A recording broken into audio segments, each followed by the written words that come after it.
इस समय मैं स्थानीय नागरिक देवी सिंह से बात कर रहा हूँ। देवी सिंह जी, बीकानेर का सौभाग्य है कि संभागीय आयुक्त आए हैं, उन्होंने केम रोड को भी एक तरफा रोड कर दिया और बहरोजी गली को भी दोनों तरफ से बंद कर दिया, और आपकी कचहरी परिसर के पास में जो SBI बैंक है इसको भी बहुत चौड़ा कर दिया।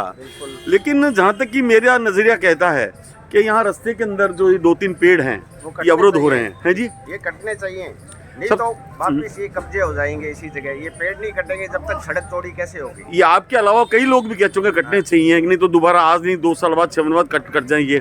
लेकिन इसके लिए एक नियम बना है माननीय न्यायालय का। माननीय न्यायालय में ऐसा है कि एक पेड़ कटता है तो उसमें कुछ 100 रुपये के स्टाम्प पेपर पे 10 पेड़ लगाने पड़ते हैं, ऐसा कुछ है। अगर वो कुछ हो जाए, ऐसा संभागीय आयुक्त की तरफ से अगर हम उनको ये निवेदन करेंगे सर इस टाइप से कर दीजिए, तो ये 3 पेड़ कटने के बाद ये सड़क चौड़ी हो सकती है। इसके अलावा आप कुछ कहना चाहेंगे बाबू जी, मुझे बताइए।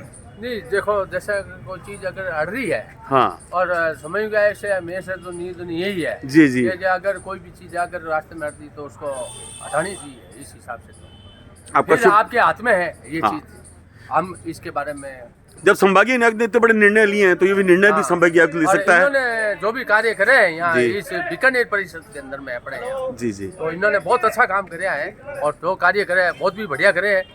और हमारे भी एक रिक्वेस्ट और भी है इसके अलावा, जैसे बड़े बाजार की जो समस्या है हमारी, उस बड़े बाजार के अंदर भी एक दिन आप एक रूट काट के जाओ साथ, वहाँ भी टैक्सी वाले और भी काफी परेशान। ठीक है सर, मैं आपकी बात संभागीय आयुक्त पहुँचाने की कोशिश करूँगा। अपना नाम बताइए सर। मेरा नाम अशोक कुमार जी भोजक जी, नमस्कार। हमारे सामने हैं हमारे एडवोकेट, युवा एडवोकेट हितेश कुमार जी। हितेश कुमार जी, ये जो संभागीय आयुक्त ने कार्य किया है, ये जो पीछे की सड़क पूरी चौड़ी की है और इसको क्या कि ज़बरदस्त सड़क भी बन रही है, और बीकानेर में बहुत जगह संभागीय आयुक्त लगातार दिन रात एक कार्रवाई करके अतिक्रमण हटा रहे हैं। क्या कहना चाहेंगे इस अतिक्रमण के बारे में, और इस जो जगह सड़क के बारे में क्या कहना चाहेंगे सर? निश्चित रूप से जब से संभागीय आयुक्त नीरज के पवन का बीकानेर आगमन हुआ है, उसके बाद बीकानेर में विकास कार्य अत्यधिक तीव्र गति से हुए। जो विकास कार्य आज से 10 साल पूर्व हो जाने चाहिए थे, वो नीरज के पवन जी संभागीय आयुक्त के आने पर हुए। ये हम देख रहे हैं हमारे कोर्ट परिसर के पिछले साइड में SBBJPP ब्रांच है, जो काफ़ी बड़ा ब्रांच है। यहाँ पे काफ़ी समय से अतिक्रमण की समस्या थी, पार्किंग की समस्या थी, आवागमन का रास्ता क्या एकदम क्या विकराल रूप ले रहा था। हर आधे घंटे बाद जाम लग रहा था, जिससे आमजन को काफ़ी परेशानी हो रही थी। नीरज के पवन जी को जैसे ही पता चला, उन्होंने इस समस्या का अत्यधिक शानदार तरीके से समाधान करवाया है। पेड़ जो बीच में आ रहे थे, पेड़ों को भी उन्होंने पूरे तरीके से नहीं काटा। जो अवरोध के रूप में सामने उनका हल्की कटिंग की थी। बिजली के खंभे को क्या पीछे लेके गए। तो मेरे तो ये मानना चाहिए अगर नीरज के पवन जैसे 5-6 अधिकारी और बीकानेर में आ जाए तो बीकानेर भी क्या बम्बई की श्रेणी में आ सकता है।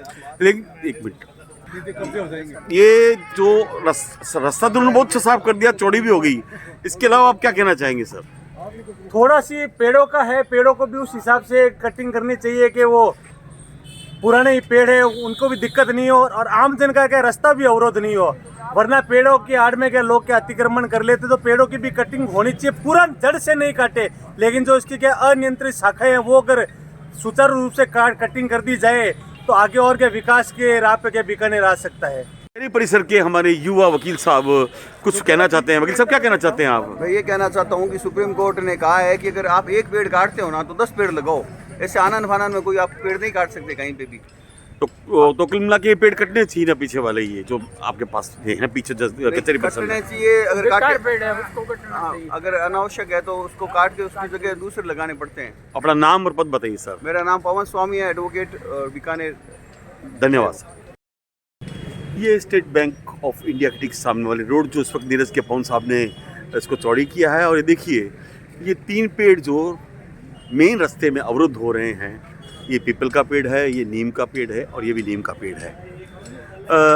मेरा निवेदन खाली हमारे प्रशासन को इतना ही था कि आप लोग इतना कर रहे हैं और ये ज़बरदस्त सड़क भी चौड़ी हो रही है और आवागमन भी सुगम हो जाएगा, मगर क्या ये नहीं लगता कि यहाँ इस पेड़ को क्या कि माननीय न्यायालय के आदेशानुसार नियमानुसार काट कर इसकी जगह 10 पेड़ लगाने का एक प्रावधान है वो कर दिया जाए, जैसा कि मैंने सुना है, जैसा कि लॉ के अंदर आया है, कर दिया जाए तो क्या ये स्थिति संभव है? नहीं तो ये कब्जा आज नहीं तो 2 साल बाद वापस होगा। मैं ये ध्यान हमारे जिला प्रशासन को करवाना चाहता हूँ कि जो SBI बैंक के ठीक पास में, कचहरी के पीछे वाले गेट में, पोस्ट ऑफिस के पास में जो ये आपने सड़क चौड़ी की है, इसके बारे में